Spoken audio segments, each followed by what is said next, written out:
Star Mahesh Babu 29వ movie పట్టాలెక్కినప్పటి నుంచి press meet ఎప్పుడెప్పుడు జరుగుతుందా అని అంతా వెయిటింగ్. మీడియాని పిలవకుండానే సినిమాను లాంచ్ చేసి 3 షెడ్యూల్స్ పూర్తి చేశాడు జక్కన్న. ఎంత రహస్యంగా సినిమాని ఉంచాలనుకున్నా ముందు మహేష్ లుక్ లీక్ అయింది, తర్వాత షూటింగ్ సీన్ లీక్ అయింది. ఇప్పుడు పాస్పోర్ట్ తో మహేష్ వెకేషన్ కి వెళ్తే రాజమౌళి సైలెంట్ అవ్వాల్సి వచ్చింది.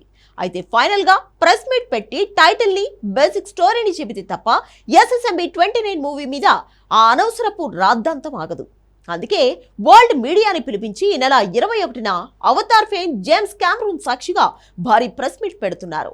అంతవరకు బానే ఉంది, కానీ ఇండియన్ సినిమాని ఇంటర్నేషనల్ లెవెల్ కి తీసుకెళ్లిన రాజమౌళి ఈసారి అంతకు మించి ఏం చేస్తాడనే ప్రశ్నకి ఆన్సర్ దొరకబోతోందా?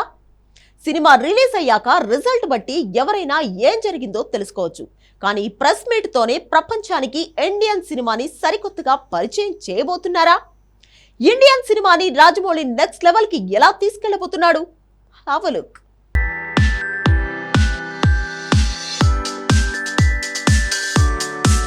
రెబల్ స్టార్ ప్రభాస్ తో రాజమౌళి బాహుబలి తీశాడు. సౌత్ నార్త్ మధ్య గోడల్ని కూల్చేశాడు. బాహుబలి 2తో 1850 కోట్ల వసూళ్లని ఇండియన్ సినిమాకు పరిచయం చేశాడు జక్కన్న. రష్యా, జర్మనీ, జపాన్ లో కూడా మన తెలుగు సినిమా వెలిగేలా హిస్టరీ క్రియేట్ చేశాడు. తర్వాత ట్రిబుల్ తో తెలుగు సినిమా ఏకంగా ఆస్కార్ అవార్డు అందుకునేలా చేశాడు. హాలీవుడ్ నటులు, దర్శకులు మన సినిమాకు ఫిదా అయ్యేలా చేశాడు. అమెరికన్లు, యూరోపియన్లు థియేటర్స్ లో మన పాటలకు స్టెప్పులు వేసేలా చేశాడు మన జక్కన్న.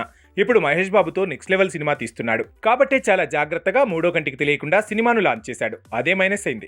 ఎంత దాస్తే అంత రోడ్డెక్కినట్టు ముందు మహేష్ బాబు లుక్కు, తర్వాత సెట్ల విజువల్స్ బయటకు వచ్చేశాయి. తర్వాత ఏకంగా షూటింగ్ జరిగిన సీనే లీక్ అయింది. సూపర్ స్టార్ మహేష్ కూడా పాస్పోర్ట్ తీసుకుని ఫారెన్ టూర్ కు వెళ్లిన విజువల్స్ వైరల్ అయ్యాయి. అందుకే ఈ లీకులకు బ్రేకులేసేందుకే 21న వరల్డ్ మీడియా ముందు టైటిల్ ని, కాన్సెప్ట్ ని, టోటల్ స్టార్ క్యాస్ట్ ని రివీల్ చేయబోతున్నాడు జక్కన్న. వరల్డ్ వైడ్ గా ఈ మూవీ ఎన్ని వేల థియేటర్స్ లో రిలీజ్ కాబోతుందో కూడా అనౌన్స్ చేయబోతున్నాడట. దానికోసమే అంతా వెయిటింగ్. మొత్తంగా Indian cinema stars and technicians అంతా రాజమౌళి కొత్త ప్రాజెక్ట్ ఇండియన్ సినిమాని నెక్స్ట్ లెవెల్ కి తీసుకెళ్తోందని ఎదురు చూస్తున్నారు. దానికి తగ్గట్టే SSMB 29 మూవీ 7 ఖండాల్లో 7 వింతల దగ్గర షూటింగ్ జరుపుకోబోతోంది. ఐమాక్స్ కెమెరాతో తెరకెక్కుతున్న మొదటి సినిమా మాత్రమే కాదు, ఇది ప్రపంచవ్యాప్తంగా ఉన్న 1750 ఐమాక్స్ థియేటర్స్ లో 1500కు పైగా థియేటర్స్ లో రిలీజ్ కాబోతోంది. ఇక నార్మల్ థియేటర్స్ విషయానికి వస్తే ఏకంగా 55,000 థియేటర్స్ లో రిలీజ్ కాబోతుంది ఈ సినిమా.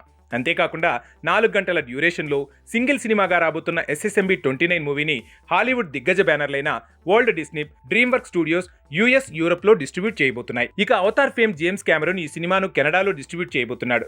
ఆరిజిన్ తో పాటు రాజమౌళి రిక్వెస్ట్ వల్ల 21న జరిగే ప్రెస్ మీట్ కి రాబోతున్నాడు. మొత్తంగా రిలీజ్ కి ముందే టెక్నికల్ గా, ప్రమోషన్ పరంగా వరల్డ్ వైడ్ గా ట్రెండ్ సెట్ చేయబోతున్న ఈ సినిమా ప్రీ రిలీజ్ బిజినెస్ కూడా 5,000 కోట్లు అనేసరికి పెట్టుబడి 1,000 కోట్లకు 4 రెట్ల లాభం ముందే కన్ఫర్మ్ అయింది. ఇది కాకుండా ప్రపంచవ్యాప్తంగా 55,000 థియేటర్స్ లో ఒకే రోజు ఆడితే 2,500 నుంచి 10,000 కోట్ల వరకు వసూళ్లు రావచ్చు. అదే జరిగితే హాలీవుడ్ సినిమాల రికార్డులన్నీ బ్రేక్ చేసే ఛాన్స్ ఉంది. ఇందులో సగం రికార్డులు క్రియేట్ అయిన రాజమౌళి మన ఇండియన్ సినిమాను వరల్డ్ ప్లాట్ఫామ్ మీద నెక్స్ట్ లెవెల్ కి తీసుకెళ్లినట్టే.